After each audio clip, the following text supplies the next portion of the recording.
സാക്ഷ്യവുമായി പോയിടാം നാം യേശുവിനായി സാക്ഷികളായിടാം പോയിടാം നാം. A reading from 2 Maccabees, chapter 13. In the 149th year, word came to Judas and his man that Antiochus Eupator was coming with a great army against Judah, and with him Lysias his guardian, who had charge of the government. Each of them had a Greek force of 110,000 infantry, 5,300 cavalry, 22 elephants, and 300 chariots armed with Cynthias. Menelaus also joined them, and with utter hypocrisy urged Antiochus on, not for the sake of his country's welfare, but because he thought that he would be established in office. But the King of Kings aroused the anger of Antiochus against the scoundrel, and when Lysias informed him that this man was to be blamed for all the trouble, he ordered them to take him to Beroia and put him to death by the method that is customary in that place.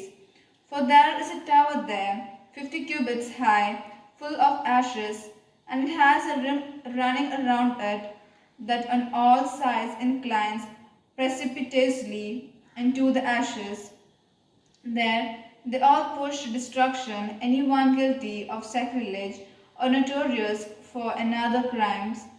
By such a fate it came about that Menelaus the lawbreaker died without even burial in the earth. And this was eminently just because he had committed many sins against the altar, whose fire and ashes were holy. He meant his death in ashes.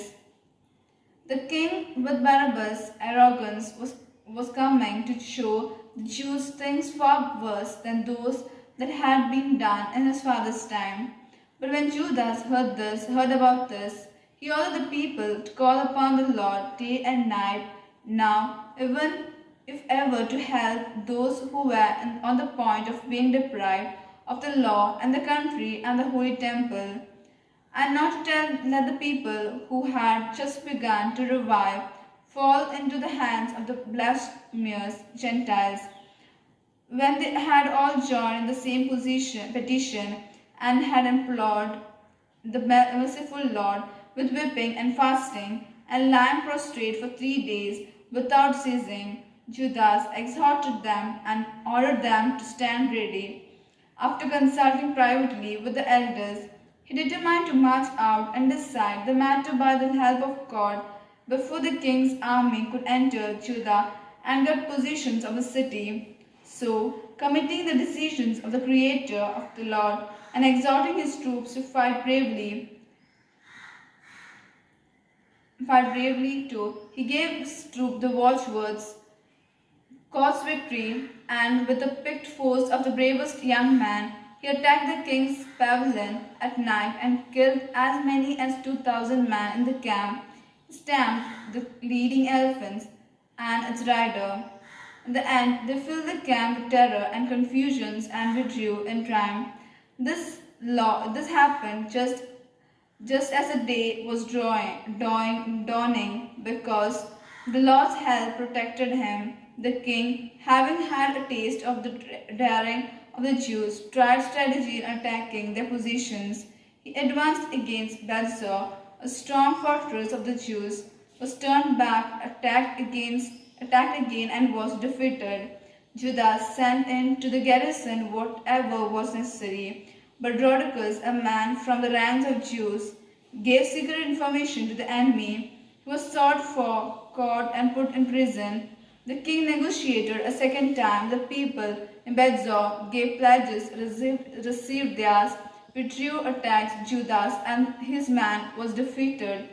He got word from Philip that who had been left in charge of the government had revolted in Antioch. He was dismayed, called in the Jews, yielded, and swore to observe all their rites, settled with them, and offered sacrifice, honored the sanctuary, and showed generosity the holy place. He received Maccabeus, left Hegemonius, as the governor from Ptolemais to Gerar. And when to Ptolemais, the people of Ptolemais were indignant over the treaty. In fact, they were so angry that they wanted to annul its terms. Lysis took the public platform and made the best possible defense, convinced them, appeased them, gained their goodwill, and set out for Antioch. This is how the king's attack and withdrawal turned out. This is a word of God. പോയിടാം നാം ലോകം മുഴുവനും പോയിടാം സുവിശേഷവുമായി പോയിടാം നാം യേശുവിനായി സാക്ഷികളായി